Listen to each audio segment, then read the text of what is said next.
we all have actually very similar practices that help us build out a strong infrastructure and ultimately allow us to serve our young people, whether it's a client or a customer. And so what we've done at First Star is, in all of those conversations, we focused on our students. Yes. What will it mean for us to double our budget?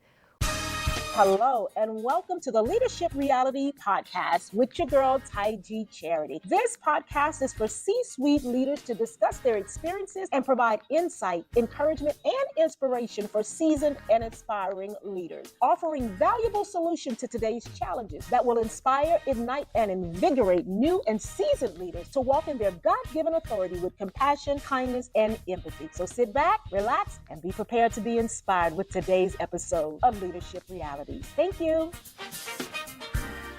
Welcome to another episode of Leadership Realities with me, Taiji Charity, where we will be sharing tales from the top. Y'all, we got a treat for you today. Our guest is the beautiful, smart, award-winning CEO and Spelman graduate, Miss Lyndsey Collins Wilson.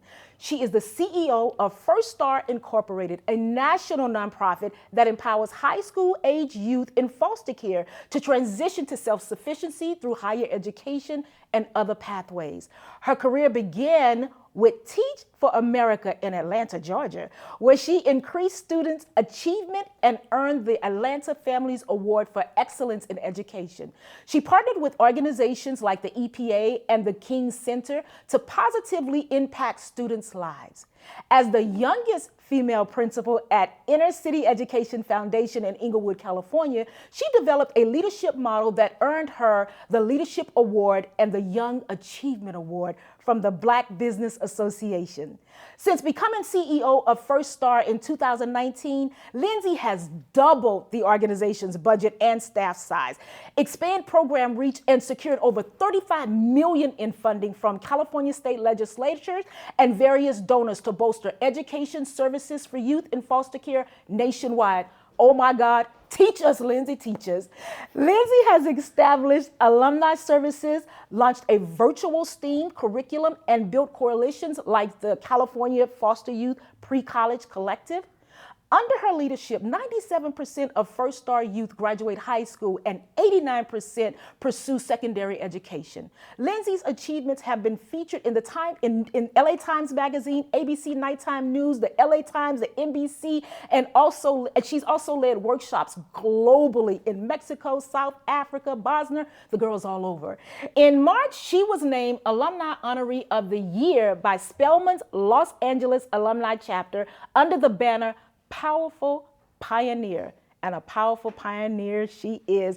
Welcome, Lyndsey. Thank you. I'm so excited. Girl, look, I really want to start with that $35 million, but I'm going to pace myself, okay? Okay. That's some impressive stuff, all right? So listen, tell me, when did you first realize that you were a leader? Let's see. I would say maybe elementary school. And I just want to thank you for the introduction. And sometimes when you hear those things over again, it feels a little overwhelming because in order to get to sort of those things that you hear, it requires a lot of time, a lot of effort, a lot of patience, collaboration, willingness to pick yourself back up when personal setbacks happen or professional setbacks occur.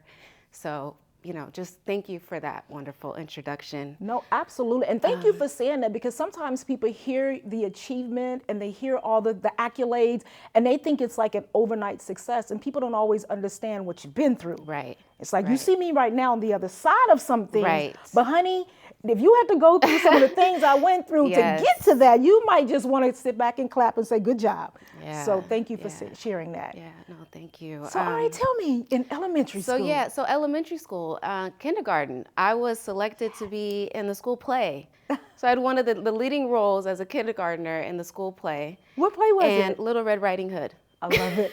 I love it. And I think it was that time because my mom she sort of blew up the picture from that play, and it was in my bedroom my entire life. So I would see this picture and it would remind me of this experience. And one of the things that I learned was I was okay with speaking in front of people. Yes. That if you put me out there, I was comfortable and I could share, in that case it was lines, and I learned over time that I could share a message with people. Yes.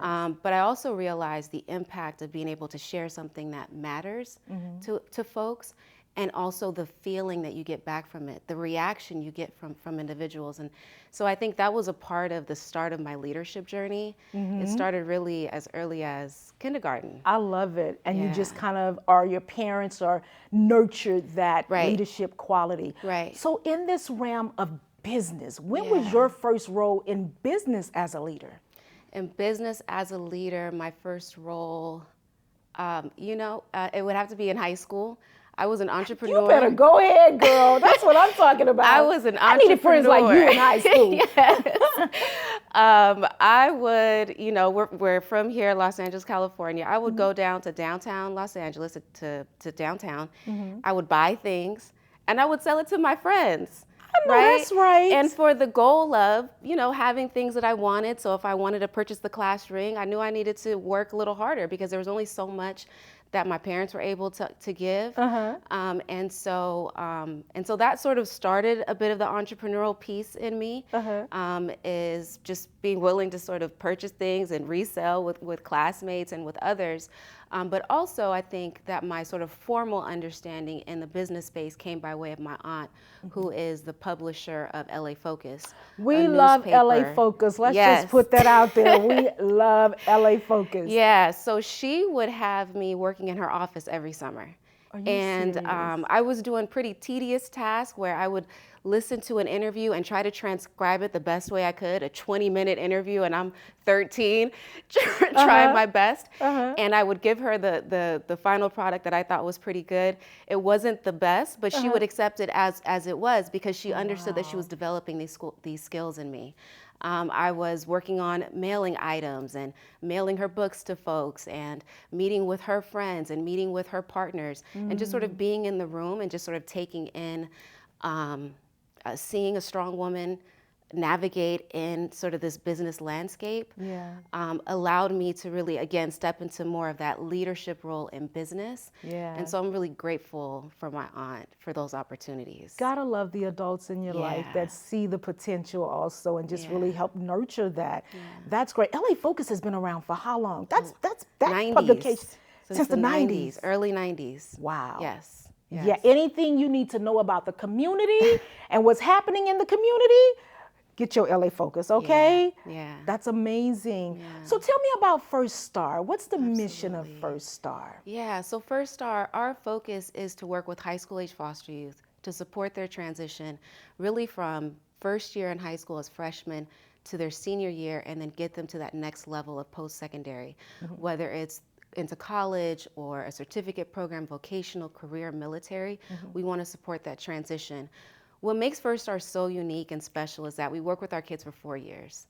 We are consistently there pouring into their academic studies, supporting their life skills, the growth is sort of in those spaces of understanding financial ambition.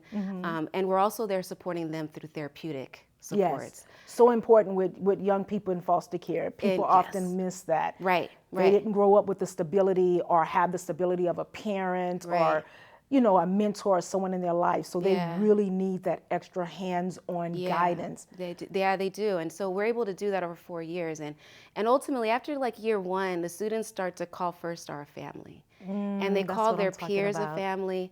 The youth coaches that work for our program, many of them are former foster youth. And so they're able to see this person as a mentor, and they can do it, so I can do it. And so over 4 years, we cultivate this really strong sense of youth development, of personal development. And it's because of that we graduate so many of our youth from high school. Those numbers are impressive, 97%. When statistics say that only about 50% of youth from foster care graduate high school. So honey, those are some really impressive numbers. Yeah, no, and even when you break down that 50%, imagine there's some states that maybe you have more youth graduating high school, and many states where you have less. Yes. I because we're a national organization, I have the opportunity of understanding what's happening in the Midwest, what's happening in the South, what's happening on the East Coast. And oftentimes, I will come across high school graduation rates for states that are in the teens. that are in the 20s.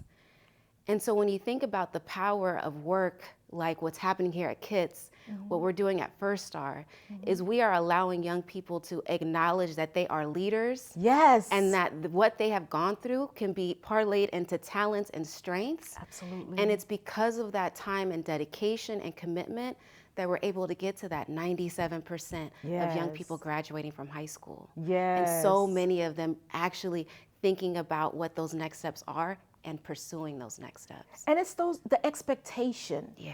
When you set the expectations high, they will rise to meet the expectation. But when you have very little expectation for them, that's what you're gonna get. Yeah. But we come through the door like, look, you were created to do great things, Yeah. so you gonna do great things. Right. So here are the expectations. Yes. All right? Yes. And they rise to the occasion of that. Yeah. Look, I love that. You guys are nationwide. Yeah. How many states are you actually in? So we're in 10 states across the country. Yes. We're expanding to 2 additional sites over the next year. Congratulations. So we're really excited about that. We also have an alumni network. So not only are we serving our high schoolers in the program, but concurrently we serve our alumni that have exited the program. Yes. We provide them with micro grants. We provide them with internships. We're developing a mentorship initiative right now with Be a Mentor. So another incredible organization that serves California as well as the entire country. And so what we have found is that our impact and our reach goes beyond the 10 states where we have our academies. Yes. We're in about half the states of the United States have First Star scholars. Young people that can say that they proudly went through the First Star program or are currently in it and are excited about their future. And that is something that we want all youth to feel. Yes. We want all youth to experience Every last that. one of them. We want all youth to know that there are people and that there are engines behind them that are supporting their trajectory. Yes. And I'm so proud that First Star has been able to do that for so many young people here in the States. Ooh, I got goosebumps. I love it. I love the model. I love just being so intentional about every youth. Yeah. I tell my team sometime, no youth left behind. I'm sorry. I don't care what they've gone through. I don't care what the challenge. And I know sometimes in our classrooms, I had to share years ago with some of the instructors when they would say, well, we can't save everybody. I'm like, look, we're not in the business of trying to save in the tradition, in the term of say, we're in the business of partnering with them, helping them navigate. And yes, we can make sure that we're intentional about every youth that we touch. Because if you go in with that attitude that you can't help them all, you can't save them all, then you're going to give up. Right. When they need you to be strong and not give up. They've had enough people give up on, girl, don't get me started. Okay, look, we're going to talk about your leadership realities, all right? Okay. Tell me, Lyndsey, double the staff size, double the budget. Teach me. How? What did you do? I will say that I learned a lot as a middle school principal. As a young middle school principal. I learned a lot about vulnerability. Yes. I learned a lot about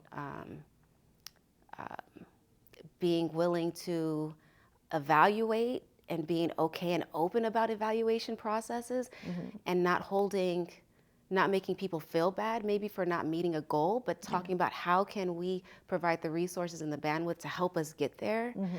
And so I learned a lot as a principal. Okay. And I was able to take those learnings into First Star. And so one of the first things we did was exactly what I just shared. We evaluated and I like to use this word sort of intrusive.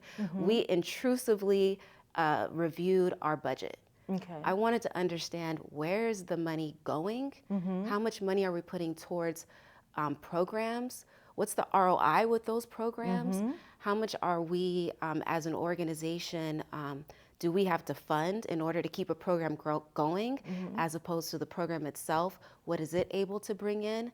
And what we realized was there were some areas that we needed to clean up within the organization. And it took some time, but with the support of the board, and of course with having these clear goals and expectations laid out, we were able to increase the dollars coming in to further support the mission of First Star. A part of that included strategic planning. Yes. So, with my team, we put together, and it's a funny story. When I started at First Star, it was in 2017. So by Q1 of 2018, I told them, I was like, we need to put a strat plan together. Because, So you didn't start as the CEO? No, no. What position were you in when you started? I started off as a director of academy operations. Okay. Yeah, okay. as academy operations. And so because that at the time, that was all First Star was. We were just academies. We have since grown since I've become the CEO. We're alumni, we are STEAM, we're now coalition building. But at that time, we were just academies. So I was like, we need to understand how these academies are operating and how the team pours into these academies. And so it was through those exercises that helped us understand A, where were the gaps, and then B, let's start to develop a game plan around how do we fill those gaps. And oftentimes, as you mentioned, when we're working with students, you know, we don't want them to just sort of be mediocre. And oftentimes in the world of education, you hear the word adequate. And that's sort of the way that education is run, right? Are they getting enough? Are they getting what they need? We want to give people also what they want. We want people to thrive. And so the same sort of notion and vision I had when I worked in the school site is what I took with me to First Star. We need to know what we need that is enough for us to survive, but we also need to understand what do we need to thrive. And so we just had fun in figuring out the different pipelines in order to get us to that place. And so, so we were able to double our budget. And in doing so, we doubled our staff size because we were growing the organization. You know, when you're running an organization, you're always mindful of these conditions that exist that might impact the communities that you're working with or the business itself, the organization itself. And so, you know, thinking through those conditions again also helped us understand how do we increase our budget. And the bottom line to that, and I think people often, you know, when we're thinking about nonprofits and businesses, we're all the same, right? We all have actually very similar practices that help us build out a strong infrastructure and ultimately allow us to serve our young people, whether it's a client or a customer. And so what we've done at First Star is in all of those conversations, we focused on our students. What will it mean for us to double our budget? Because that's why we exist. Exactly. What else can we do? What will we be able to pour into those young people by adding more to the organization's budget? And so those were always the driving questions that allowed our team to really coalesce around the idea and then ultimately allow us to get to this point of growing our organization the way we have. I absolutely love it. Love it. How many staff members do you have? So we're pretty small. So First Star National is a team of 8 people. Okay. The network itself, however, is about 20 people. So overall, it's 28 folks that work for First Star or work for our First Star academies. Okay. So each of our academies across our country have an academy director. So it's a full-time staff member that works at that university that runs the First Star program. Okay. Many of them have full-time assistant directors. Okay. So when you bring that group together, that is sort of our full-time staff. But we also have our student staff that work for our programs. And then over the summer, our staff sizes quadruple because we bring on youth coaches over the summer as our peer mentors / youth coaches. Okay. So depending on the time of year, we're about 30 people. And then if it's the summertime, you know, we are 120 people or 150 people, that are First Star employees for that period of time. Wow. You guys are at Hampton University, right? We're not. You're not at Hampton? What school in Virginia? ODU. Oh, okay, ODU. Old Dominion in Norfolk. And let me tell you, so my husband's family is from Virginia, right? Oh, nice. So my niece works at ODU. I was trying to remember which university. And so she sends me this email, Taiji, do you know about First Star? You need to meet First Star. I was like, girl, yes, I know about First Star. They're amazing. And then I went into the movie Foster Boy. So for those of you who do not know, First Star was the executive producer of this phenomenal film. I'm getting emotional real quick. Of this phenomenal film called Foster Boy. It is streaming now on Netflix. You have got to watch this story. Girl, I've seen Foster Boy probably 5 times. And every single time it just does something inside because it deals with, I'll let you tell the story. Give us a little synopsis of Foster Boy and how did First Star come to actually producing this film? Oh my gosh, that's sort of a long story, but it's a fascinating one, and I'll try to go quickly through it. Go on. Our president, our board president, Peter Samuelson, is a Hollywood executive. And yes, and he's done some great things, and he's produced many films. He was teaching a class, and one of the students in the class shared the script with him. He was an attorney, and he said, "I want to share with you an experience that I've had with some of my clients." And Peter read the script and loved it, and said, "We should turn this into a film." That was the start of Foster Boy. What makes it so unique, and I hope what you pulled when you were watching the key actor Shane McGee, is that amazing. He was so good. He was incredible, and he's also amazing. He's an ambassador for First Star, so shout out to Shane. Yes. He actually met with our students. He met with our UCLA scholars, and at the time I was at the UCLA program. I was a director of the program at the time, and I remember just telling the students, what do you want Shane to know about your experience? When he is in his booth and he's preparing for this role, what do you want him to know? And I'll tell you what, our students, some of them shared page-long thoughts around, here's what I went through. I was raped at one point. I was left to be on my own at one point. I was told I didn't matter. And I want you to know that despite these things that I went through, I'm still a normal kid. That desires to have, my friends, my success in life, love, all of those things that we all want. Absolutely. And so I thought it was a beautiful moment in that Shane started reading these letters in front of the students and got emotional. And what I found out afterward was that he actually pinned these letters up in his trailer as a reminder of the actual stories and the actual people he would be representing in that film. And so the story of Foster Boy is, it's sort of a compilation of a few different individual stories. But Foster Boy is about a young man who grew up in the foster care system. And at one point while he was in the system, he was in a foster home that the Child Welfare Agency was aware that they had also placed another young man who had molested young people in the past, prior to that being placed there.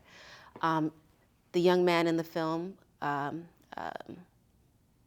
Jamal, ended up being molested by this young man. And sort of his life took some tough turns, and he found himself in court with an opportunity to sue the Child Welfare Agency. And that is really the meat of the story, is just how intense the process was of Jamal having to relive everything he'd gone through. He still wasn't a perfect person, so he still had his challenges reliving those scenarios and those situations. He didn't get along with the attorney, and he felt like the attorney was only in it just for himself and didn't really care about him and his story. And by the time we get to the end of the film, the attorney has changed his perspective on Jamal and also young people in care. Jamal has sort of grown his understanding of everybody in the world is not bad and against him, right? Exactly. And then the Child Welfare Agency was found liable for what happened. And we would assume that there was a significant settlement, and because of that, the Child Welfare Agency no longer exists. Right? It was a for-profit Child Welfare Agency, and so in that case, they didn't do a good job by Jamal. That was the biggest takeaway for me, is handling kids in foster care as a paycheck. That was the thing that disturbed me. All the things that he went through, of course, the rape, horrible. But when you had adults basically handling his case as just a case number, not a person, as a case number that had a dollar sign attached to it. Because the more placements I send you in, the more money my agency, girl, let me tell you, I was like, help me. The first time, I literally wanted to throw something at the screen. Like, that's the reaction. And I work in this world. You know, we produce films all the time. We are dealing with these same stories. And every single time, it blows me away. But just knowing that this engine, this huge, profitable business, and the extreme that they went through to keep their mess covered. Okay, y'all. Watch Foster Boy. I'm going to leave it at that. All right? Watch Foster Boy. So tell me, Lyndsey, about team building. What is that like for you as a CEO to really build a team of people that you trust, a team that have a heart for the work that you're doing? What is that like for you? It's not easy. Right? So I'll say that. Say that again and again and again. Yeah, and sometimes you'll go through some iterations until you feel like you have achieved sort of an optimal and a fantastic team. But I do think that it starts from the beginning, the way that you hire, your hiring processes, right? So one of the things that we have instituted at First Star is so we have a 4-step hiring process. Oh, okay. And the first item is you actually provide responses to a few questions that we have. And these questions are usually about foster youth. Why do you care about the work? What draws you to the foster care system? Why do you care about special populations and sort of underserved individuals? We want to know from the jump if you have a heart for the work. People. Exactly. Right? For others. And then once we get through that point, we then have interviews where the person gets a chance to meet with folks on their team. They then meet with executive leadership. They meet with board leadership. So you get a lot of inputs into how folks feel about who this potential hire is and how they feel like they will work with the team. So that's one of the first things we do. The next thing we do is we have a pretty intense onboarding process. This onboarding process includes meeting with every team member, having sort of these specific questions that the team members ask to continue to build, engage that level of connection and building out the culture. And so beyond those sort of initial steps that we take, there's a lot of modeling that happens on our team. And I model a lot of what I want to see from my staff, but ultimately I support them in the areas where they are strong. I encourage them to utilize those areas to support them in reaching these goals that we've established. So we have performance evaluation plan, we have weekly team meetings, we have bi-weekly one-on-ones with our staff. And so it's been those sort of processes that we've adapted over time that have helped us build a stronger team. Today, I would say that I am working with an incredible high-achieving team across the board. Love that. I'm proud of each and every one of them. And there's a lot of trust that we have amongst our team. And it took time to get there, but those steps that I shared were ways that we got there, were some of the ways that we got there.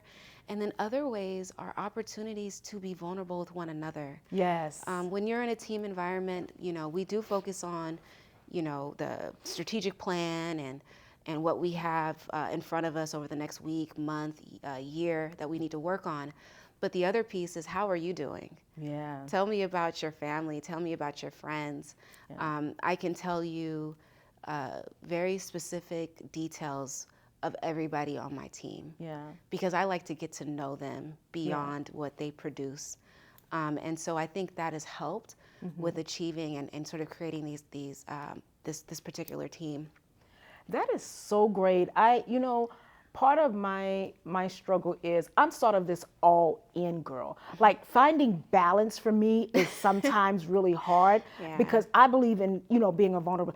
But then I'll be real vulnerable. They're like, wait, TMI. You know what I'm saying? So for me, it's really learning how to be vulnerable, but understanding how much is too much and how little is too little. Because I really do encourage vulnerability, because Right. that for me Right. helps to build trust. Yeah. When I can trust you and you can trust me, Yeah. then we can gel, and I know that you're looking out for me and I'm looking out for you. Right. So we don't have to worry about anything because we're both looking out for one another and Yeah. as a team. Yeah. So we've been really creating this sort of healing centered model around the team.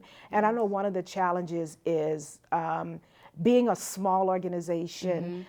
Sometimes when you hire, people come in and they, oh, this is a small organization. I can put my stamp. I can do this. And no. The vision is set. Right. This is the goal. Yeah. This is the strategic plan. Yes. And this is what I brought you in to follow this, not to come and create Right. your own sort of design. Right. And I love creativity, Right. but within the framework and the goals that we have Yes. already established. Yes. So do you have any challenges with that? Like people coming in and wanting to sort of reinvent or not, kind of make it their, a vision that they see that don't necessarily align with the direction or the strategic plan you have in place? Yes. That has happened. I think even as a principal and also in this space with First Star, that does happen, and that can be challenging because sometimes you will listen to the idea, and the team might listen to the idea, but it's just not the direction we're going in. Right. And so navigating that, sort of balancing that between sort of even factions of the team that might agree with that idea can be a little difficult. And one of the ways that I've sort of worked through those scenarios is spending more time with that individual that sort of has these ideas, but also helping them rethink or reconstruct that idea within their department, within their space that still falls within the strategic plan. Yeah. And sometimes it takes time to get there. And then I'm also going to be honest with you, sometimes you don't get there. Right. And then that's when you have difficult conversations, right? When you think about probably the hardest part of being a leader is the people management part. Yes. And, folks say that it's a lonely position. And it's true. And it's not that it's lonely because, we don't want to talk to others or, it might be perceived as such, but we have to also manage the group and the people here. Right. And we're always seeing the bigger picture of how we're moving forward. And sometimes you have to part ways with folks. Yeah. And that's the hardest part. I would say that's It's so hard. Yes. Yeah. And sometimes you have to make that decision. Right. And sometimes that's. It just is what it is. It is what it is. And sometimes it's better for both folks. Right. Because you also don't want to downplay somebody that has an amazing idea. Right. It just might not be the best time for this organization. Right. But there may be another one where it is a great fit. Absolutely. And so you have to sort of think about it that way too. Yeah, that's true. I know I've told team members before, I'm like, if it doesn't work out, let me be a resource for you. Like, I don't want to be a hindrance to you. I would prefer to be a resource for you. I prefer to be able to say, this person here was excellent in what they did. Yeah. They, even when things may not have gone their way, like they know how to handle disagreements, healthy disagreements, healthy. And so let me be a reference for you. Yeah. So but it is tough. It is tough, especially for people like me, because I'm a recovering people pleaser. Yeah. Okay, but I'm recovering. I'm getting there. It is tough. So tell me real quickly, who Yeah. are some of the leaders you admire? Let's see. I admire a lot of historical figures. I admire probably one of the first individuals that I learned about that I really grew quite fond of was Shirley Chisholm. Oh yes, and Regina King played the. Oh my gosh! She played the role Yes. in her story. She did. That was on Netflix too, right? I think so. Yes. One of those streaming platforms platforms now. I admire Shirley Chisholm for her energy and her desire to ensure that her voice was heard. Yes. Even if people didn't think that it deserved to be heard. Yes. And so I remember in elementary school, I wrote, a one-page essay on Shirley Chisholm. And that was my introduction to her. I think about people like Fannie Lou Hamer. Oh, yes. I think about the courage she had when she spoke in front of Congress. Yes. I think about how she passed away too, which is very different from how we tend to memorialize her. Right. And so I draw a lot from historical figures. Love it. And so, but I also, when I'm thinking about leaders, even present day leaders, I like to look at their attributes because leaders have their own flaws, right? They got their own issues that they're going through, but they've also shown this really incredible way of connecting with folks or achieving these really lofty ideas and lofty goals. And so I like to understand, like, what was it that they did, or how did they get to that point? So I enjoy reading memoirs about people's lives, whether they're someone that we are aware of or somebody just sort of day to day. And so, so when I think about leaders, I think about those people, and then you got some good ones. Yeah, and They're just grateful for my phenomenal family, my mom, my dad. They have been also instrumental in sort of developing me into who I am.